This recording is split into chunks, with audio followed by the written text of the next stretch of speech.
Hello, I'm D.B. Sweeney. In 1998, the Walt Disney Studios celebrated 75 years in the business of entertainment. That business had its beginning in 1923, when a young filmmaker from the American Midwest partnered with his big brother and landed a contract to produce a series of short movie comedies that starred a real live little girl in an animated wonderland.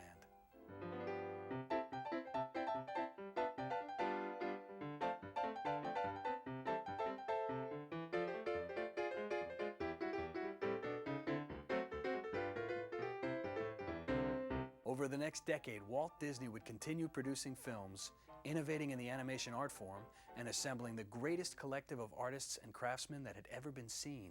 Oh, and Walt would also introduce the world to the first animated cartoon with synchronized sound, and a remarkable little fellow named Mickey.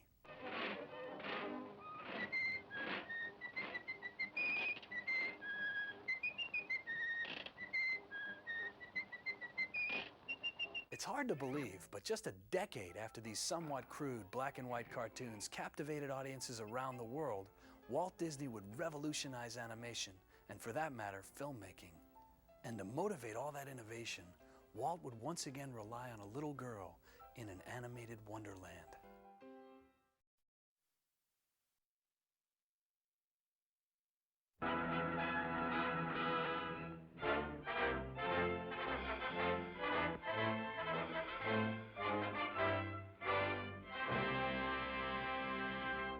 The picture that every newspaper and magazine critic is raving about.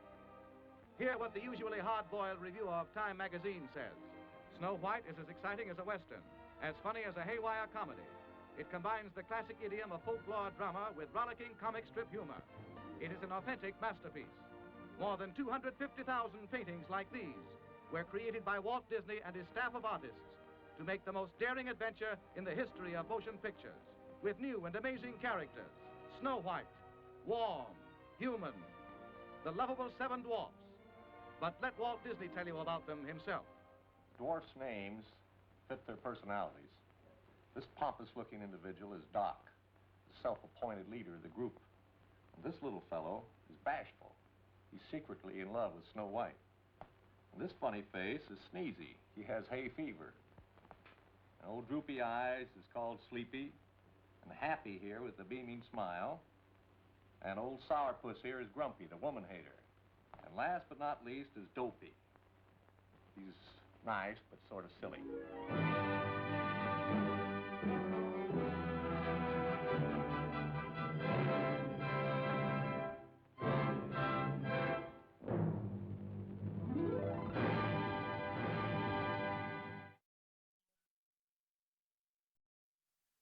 Hello, I'm Roy Disney.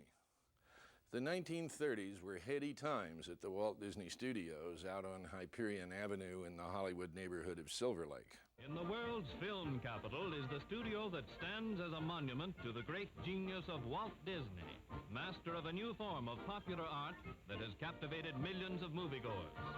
With the antics of his entrancing animated cartoon characters, he has built an enterprise that employs 700 skilled and highly specialized artistic workers. The characters that Walt and my dad had introduced had become worldwide celebrities.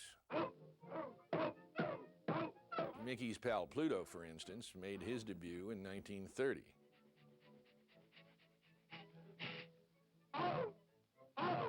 An irascible duck named Donald quacked his way onto the screen in 1934.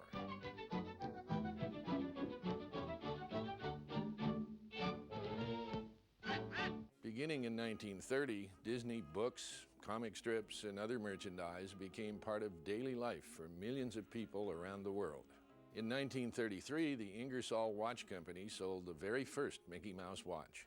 Walt Disney and the hundreds of artists who worked with him had transformed the medium of cartoon animation from a crude curiosity to a vital art form.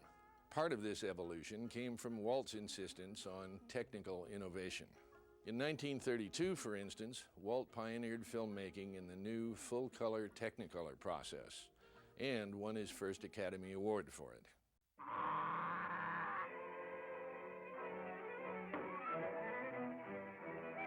Walt sought a sense of depth and realism in animation that led to the invention of the multiplane camera, which he tested in his successful Silly Symphony animated shorts. In addition to the mechanics of technical innovation, Walt insisted that his artists keep challenging their own talents. In 1932, Walt even formed an after-hours art school at the Disney studio to train his animators. In any action drawing, there is a simple key. It is a line of action. Thusly. In this rough drawing of Mickey, that line is the basis of the action and was drawn first. The result was a new kind of personality animation and a level of acting that elevated the cartoon to equal status with live-action films. A good example is Three Little Pigs, which debuted in 1933 and was a sensation.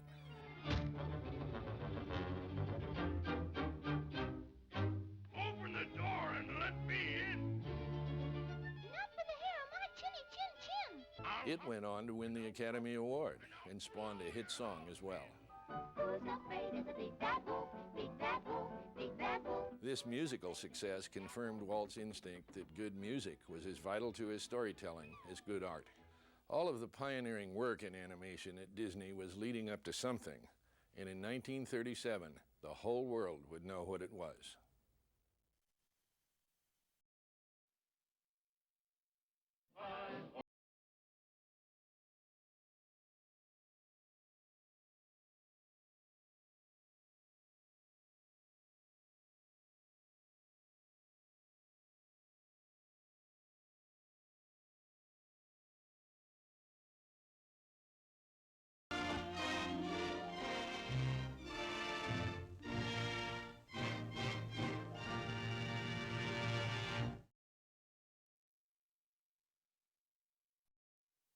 Hello, everybody. I'm Angela Lansbury. The success of Snow White in 1937 was beyond the wildest dreams of even Walt Disney. It was the first blockbuster of the sound era and an international sensation. Back in Hollywood, this success enabled Walt to build an all-new animation studio in Burbank, which was completed in the spring of 1940. But there were dark clouds gathering over the world, and their shadows were beginning to fall on the Disney studio. I can move. I can talk. The releases of the ambitious and expensive Pinocchio and Fantasia in 1940 proved financially disappointing, in large part because the war in Europe had cut off vital markets overseas. In the interest of promoting goodwill closer to home, in August 1941, Walt and a group of his artists were sent by the U.S. government on a goodwill trip to South America. Dumbo was released and was a smash success. But just a few weeks later, the attack on Pearl Harbor brought the United States into World War II.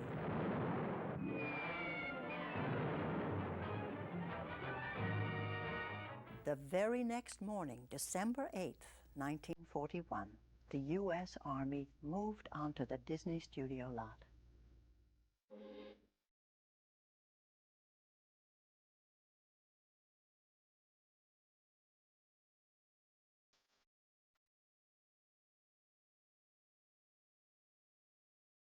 Although work was finished on Bambi, which was released in 1942, the primary business of Disney became the war.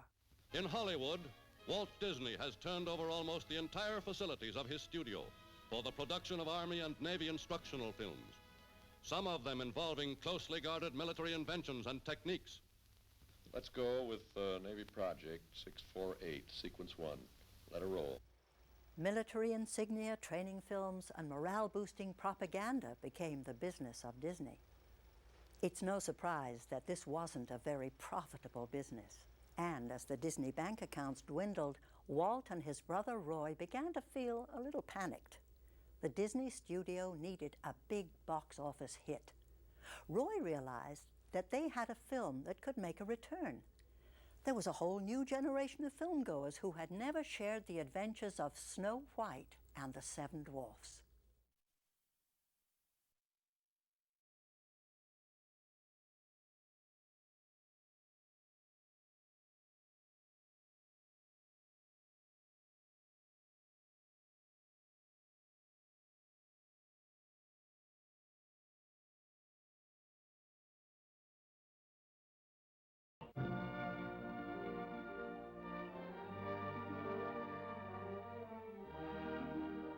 Snow White and the Seven Dwarfs is more than a great picture. It's a thrilling experience in happiness. It's color, music, laughter, and romance all wrapped up in sunshine to make your heart sing. Adorable Snow White, warm, human, waiting for her Prince Charming. The Seven Dwarfs, pompous Doc, the self-appointed leader. Bashful, who is afraid of the girls. Here is Sneezy. This is old, droopy-eyed Sleepy. And Grumpy, who thinks he's a confirmed woman-hater. And there is Happy with his beaming smile. And last but not least, wonderful, silly Dopey. You'll never forget them or stop loving them.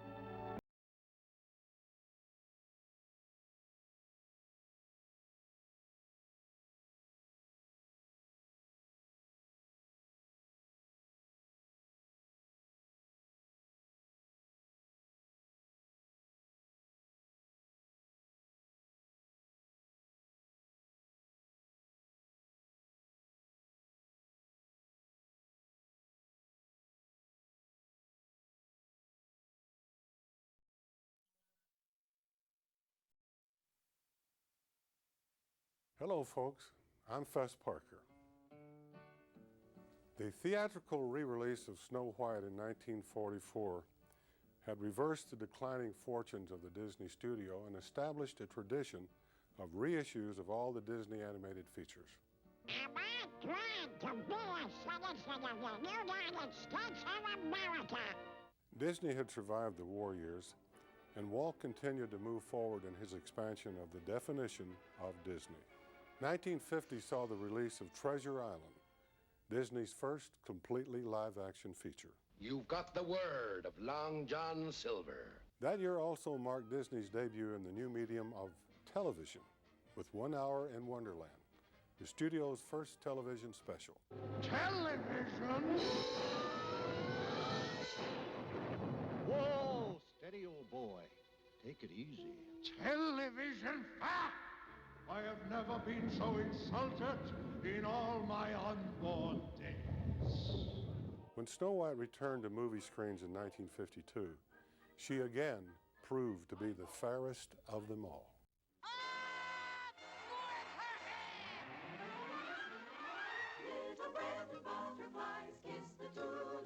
Alice in Wonderland, Cinderella, Peter Pan, and Lady and the Tramp continued the Disney tradition of animated storytelling. Disney also introduced audiences to the nature film with the True Life Adventure series, an idea so revolutionary that Disney had to set up its own company to distribute the film. The success of his first TV special encouraged Walt to make a big commitment to the new medium. The next few years saw the TV debut of the Mickey Mouse Club. Hey there, hi there, ho there, you're as welcome as can be. M-I-C-K-E-R-M-U-S-E. And the first airing of an anthology program called Disneyland. This wasn't just a TV program, it was a showcase, specially designed to highlight the great Disney entertainment product and to acquaint the public with an exciting new project that Walt was cooking up. I felt that there should be something built, some kind of an amusement enterprise built where that the parents and the children could have fun together. A destination theme park, also called Disneyland, which had its grand opening in the summer of 1955. Hurry, hurry, hurry, hurry, there's no time to spin and worry. Check the castle, fill the lake, for speed, for goodness sake. Make a rocket that's exciting, a boat trip that's inviting. The time is ticking fast and we've got to finish fast, but we'll be there when they open Disneyland. One of the great hits spawned by the Disneyland TV show was the tale of a stalwart fella named Davy Crockett.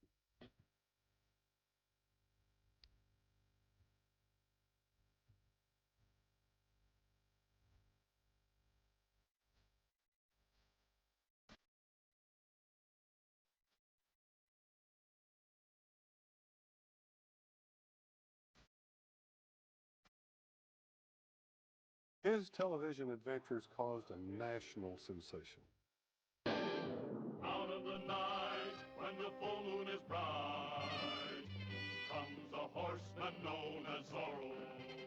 A few years later, the debut of Zorro caused a similar, if somewhat smaller, commotion. Walt hadn't turned his back on the movies, though. 1954 saw the debut of the spectacular 20,000 Leagues Under the Sea, Walt's first and only science fiction feature film.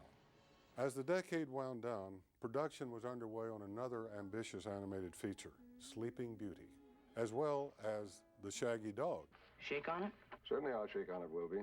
The first in a series of a new kind of comedy that would become a staple of the studio for the next 2 decades. As Walt ended the decade with a slate of new projects in media, both familiar and innovative, a special old friend came back for another visit.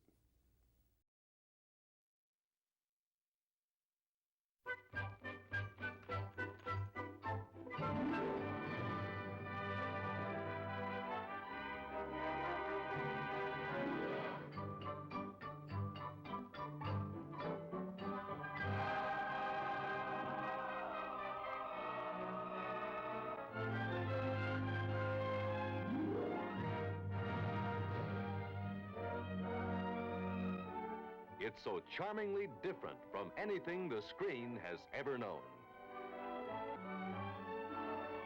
Walt Disney's Snow White and the Seven Dwarfs. Aglow with the warmth of characters all the world knows and loves. Beautiful Snow White. You'll just have time to wash. Wash? Fearless Doc. Our house! The lit light! The light lit! Blushing Bashful. Oh, gosh.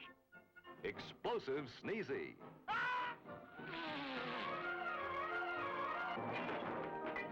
Carefree Happy. Happy, ma'am. That's me. Grumbling Grumpy. Women. Ever snoozing Sleepy. Hard to get.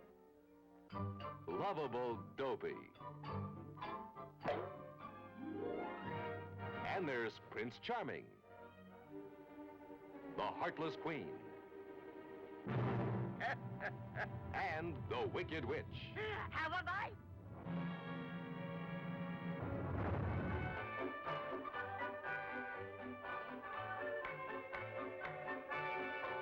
Walt Disney's Snow White and the Seven Dwarfs is filled with the sounds of happiness and the songs all the world loves to sing. I'm wishing for the one I love. Hi-ho, in home from where we go.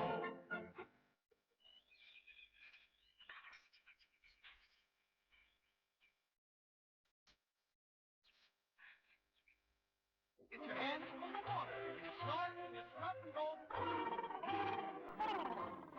With a smile and a song, and your heart is young.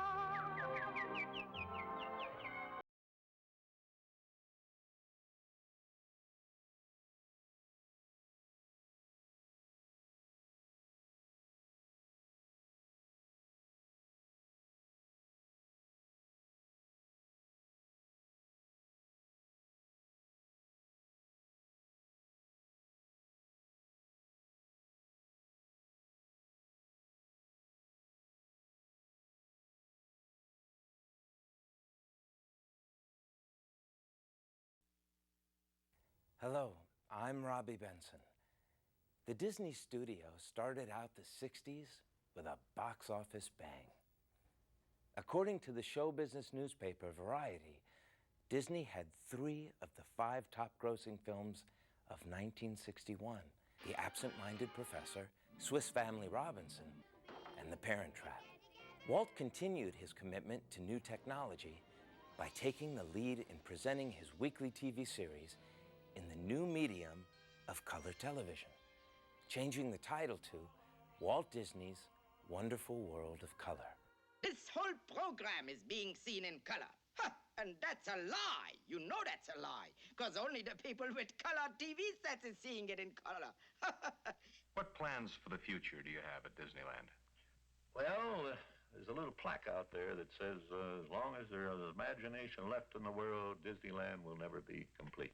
In 1964, Walt produced 4 hit exhibits for the New York World's Fair, shows that enabled him to expand the technology of attractions at Disneyland, which was about to celebrate its 10th anniversary.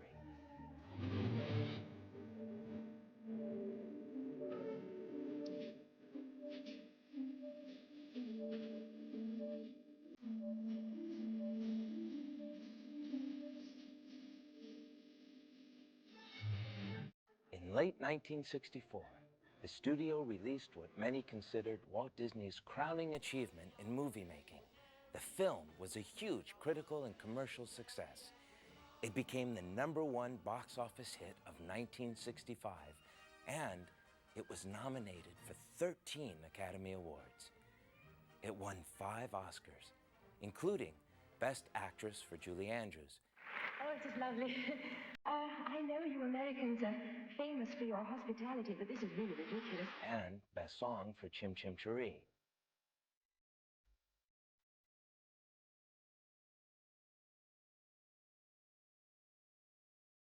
Now, although only a few people knew it, at the same time, Walt was looking at large tracts of property in Florida for a secret project he was planning. He even made this film in 1966 to explain the Florida Project. We know what we hope to accomplish. And believe me, it's the most exciting and challenging assignment we've ever tackled at Walt Disney Productions. The animation department was still hard at work, too, putting the finishing touches on the Jungle Book. How interesting. And over on the sound stages, production was in progress on another splashy big-screen musical, The Happiest Millionaire. Then, in December of 1966, a tragedy. Walt Disney died. The world mourned his passing. The following year, Snow White returned for a 4th triumphant re-release. And although Walt Disney himself was gone, a whole new generation was introduced to the magic of Disney.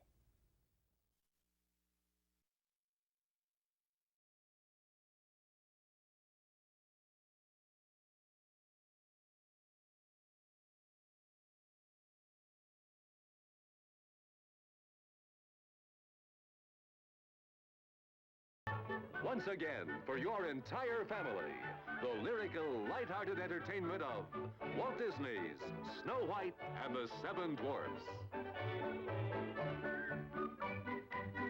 Magic mirror on the wall, who is the fairest one of all? Lips red as the rose, hair black as ebony, skin white as snow.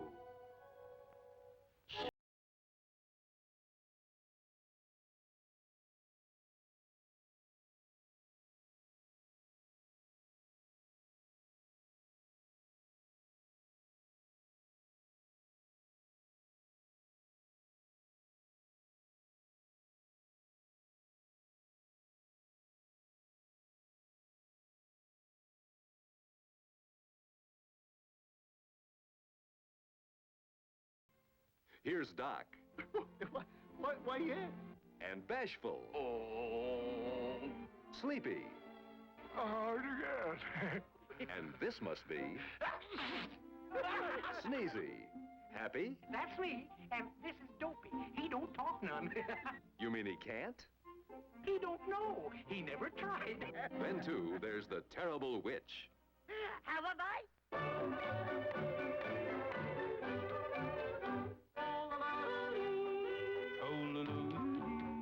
Here's a happy treat of fun and musical fantasy that lasts forever.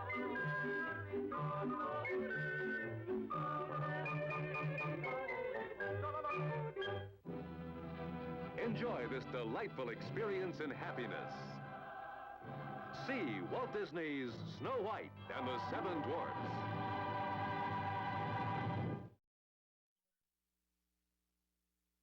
Hello, everyone. I'm Dean Jones. Just like the 60s, here at Disney, the 1970s started off with a huge hit. The live-action comedy The Love Bug had roared into theaters and across the finish line to become the nation's #1 movie. Nice going, Herbie. In the summer of 1970, the studio established the Walt Disney Archives to collect and preserve the historical materials relating to Walt Disney and the company he founded. Down at Disneyland, the 100 millionth guest walked through the gate. And in Florida, Walt Disney World opened with a huge celebration. The Florida project was seen through to its completion and dedicated by Walt's brother and business partner, Roy, who passed away just a few months afterward. 1973 saw the celebration of the 50th anniversary of Walt Disney Productions. In movie theaters, Disney was the king of comedy, with several hit films featuring college student Dexter Riley, and favorites like The Apple Dumpling Gang. How much money you figure that dude's got in front of him? About 500. 500? Wow. You know, that'd be, that's 200 apiece. Escape to Witch Mountain. You two got powers beyond belief. We're not doing this. This is something too powerful for us to do. And Candle Shoe. Get up out of bed in the morning with your dukes up, you know? Got him up, first punch is yours. I see. There were the big screen musical fantasies, Bedknobs and Broomsticks.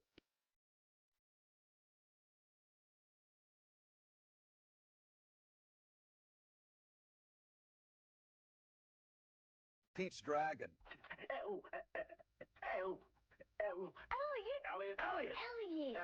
Elliot. My dragon. And the animation department delivered the Aristocats. Everybody wants to be a cat. Robin Hood. I owe my life to you, my darling. I couldn't have lived without you, Robin. And the Rescuers. And in the middle of all this, 1975 saw the return of an old girl who continued to prove that no matter her age, she was still the fairest in the land.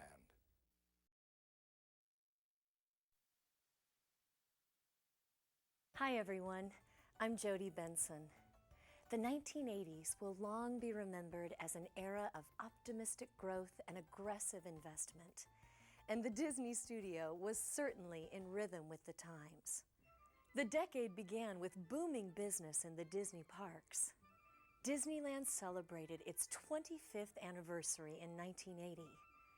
At Walt Disney World in 1982, an ambitious new kind of discovery park, Epcot, opened its gates. And in April of 1983, Disney's first international park, Tokyo Disneyland, opened. Back in Burbank, 1981 saw the establishment of Walt Disney Home Video. The Disney Channel began broadcasting in 1983, and the same year saw another triumphant return of Snow White and the Seven Dwarfs. What's your name? It's hard to say in English. Well, just say in your language. All right. My name is...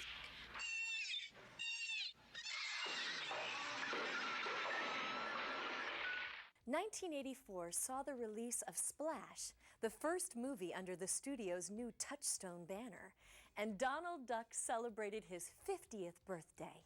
In the fall of 1984, Michael Eisner and Frank Wells were named chairman and president of Walt Disney Productions. This dynamic duo brought with them a fresh perspective on the Disney legacy and an aggressive plan for stimulating Disney's growth. Whoa, whoa. What is now going on in the studio? Guess who? Donald Duck. Nope. Goofy. Then you're Roger Rabbit. Oh, sure. Come on, get real. Okay, I give up. Fooled ya! Vigorous production at the studios led to hit after hit, both on television and in feature films. Walt's nephew, Roy Edward Disney, assumed the role of vice chairman of the board. Smile, everyone. And kept an eagle eye on revitalizing the famous animation department, which also led to a string of sensational hits. What I want from you is... your voice. My voice? You've got it, sweet cakes. No more talking, singing, zip. Other areas of the company were growing too. In order to better reflect the company's increasing diversity, in 1986, the name Walt Disney Productions was changed to the Walt Disney Company. Part of the growth and diversity was reflected in the opening of the first Disney store in Glendale, California. Within the following decade, there would be more than 600 stores worldwide. Michael and Frank also spearheaded an unprecedented expansion of Walt Disney World Resort. The 1980s saw the opening of Disney MGM Studios, Pleasure Island, and dozens of hotel and resort amenities throughout the Florida property. And in the midst of this amazing expansion and unprecedented growth, the studio even found time to celebrate the golden anniversary of one of its most important stars.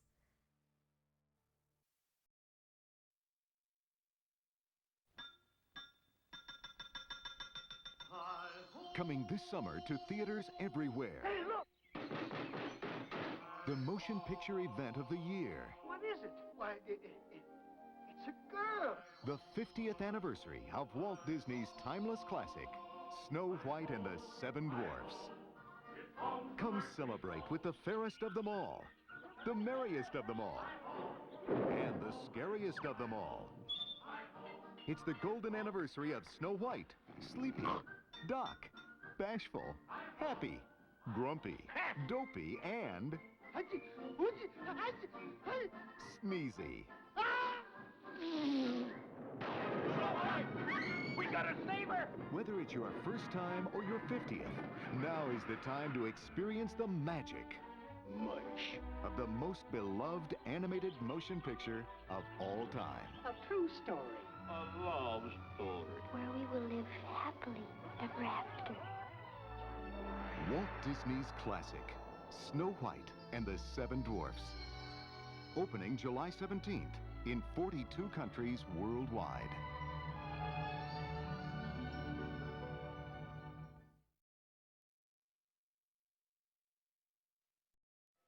Hello, I'm Ming-Ja.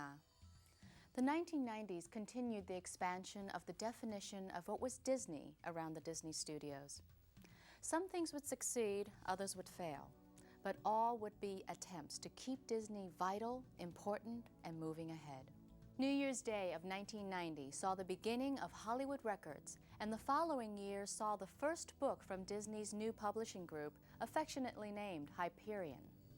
In May 1991, the Walt Disney Company joined the Dow Jones Industrial Average. In April 1992, Disney's second international theme park opened, Disneyland Paris. Disney Studios films continue to diversify with the acquisition of Miramax Film Corporation in June of 1993. And speaking of diversity in entertainment, October 8, 1993 saw the inaugural game of Disney's NHL hockey franchise, the Mighty Ducks of Anaheim. In movie theaters, Snow White and the Seven Dwarfs returned for its 9th theatrical release. Only this time, Snow White sparkled as never before in a full digital restoration. The 1990s brought continued success in animation, The Rescuers Down Under, Beauty and the Beast, and Aladdin. And in June 1994, the blockbuster release of The Lion King. In April of 1994, Disney's very first Broadway show, Beauty and the Beast, opened at the famed Palace Theater and went on to receive 9 Tony Award nominations. And for the first time, Snow White and the Seven Dwarfs was released on home video and, not surprisingly, became one of the all-time bestsellers. The 1990s were only half through, and the studio that Snow White built continued to grow and prosper. On February 9, 1996, the ABC television network and all its broadcasting and publishing entities became part of the magic of Disney. Disney made a commitment to the revitalization of New York's famous Times Square, officially opening the New Amsterdam Theater in April 1997. A few months later, the stage production of The Lion King opened there, taking Broadway by storm. The show went on to win the Tony Award for Best Musical. Disney's commitment to sports continued with the 1997 opening of Disney's Wide World of Sports Baseball Stadium at Walt Disney World Resort, and the 1999 purchase of the Anaheim Angels baseball team. In the summer of 1998, the Disney Magic cruise ship departed on its maiden voyage. In August of the following year, she was joined by the sister ship, the Disney Wonder. In 1998, the fourth theme park on Walt Disney World property opened to great acclaim, Disney's Animal Kingdom. The succession of animated features that had begun with Snow White continued with the releases of Pocahontas, The Hunchback of Notre Dame, Hercules, Mulan, and Tarzan. And although that connection was nearly 6 decades ago, the 1995 smash release of Disney and Pixar's Toy Story caused one critic to remark, "It creates the kind of enchantment that must have surrounded Snow White." That smash success was followed by another Disney-Pixar collaboration, A Bug's Life, as well as the blockbuster sequel, Toy Story 2. The decade closed with the amazing world premiere concert tour of Fantasia 2000, a continuation of the 1940 classic Fantasia, a film that, like the Disney studio itself, never would have existed without that first success of Snow White and the Seven Dwarfs.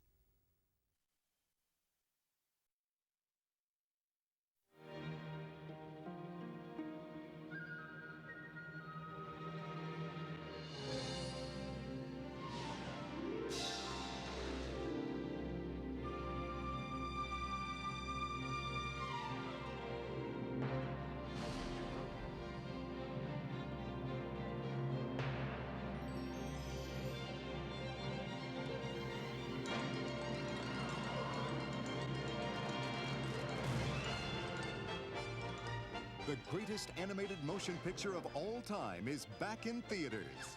How do you do? How do you do what?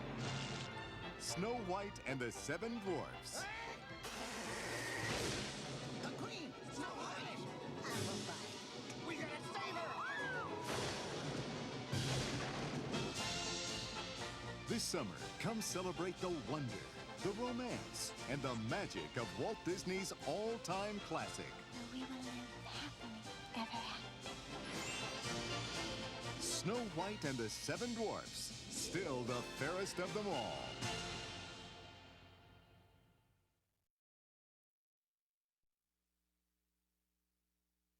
A new year, a new century, a new millennium, a new Fantasia. All at once, a whole new era began with a loving and innovative continuation of Walt's masterpiece. Hi, I'm D.B. Sweeney, and although it's a little early in the decade, let alone the century, to get misty and retrospective, it's fair to say that Disney has kept on moving.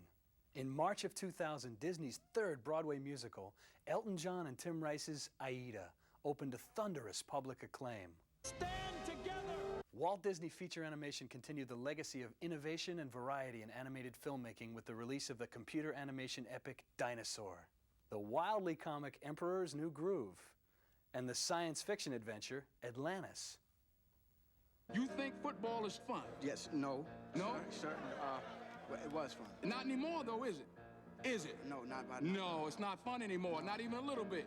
Zero fun, sir. A new and refreshing meaning of the Disney movie was defined with the smash hit Remember the Titans.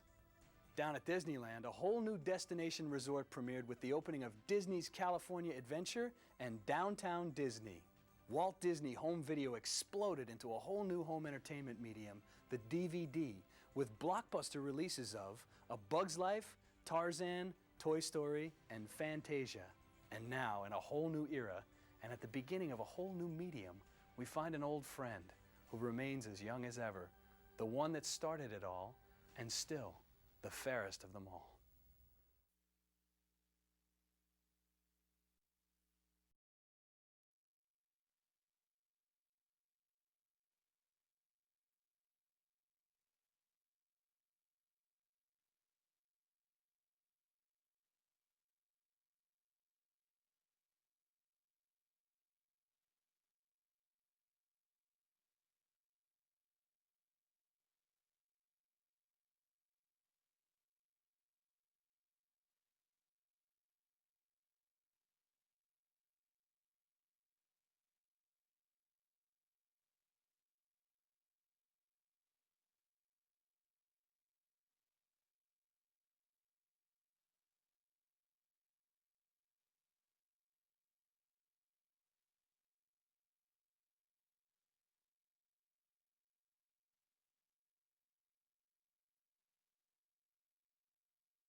Before evil sorcerers cast their spells.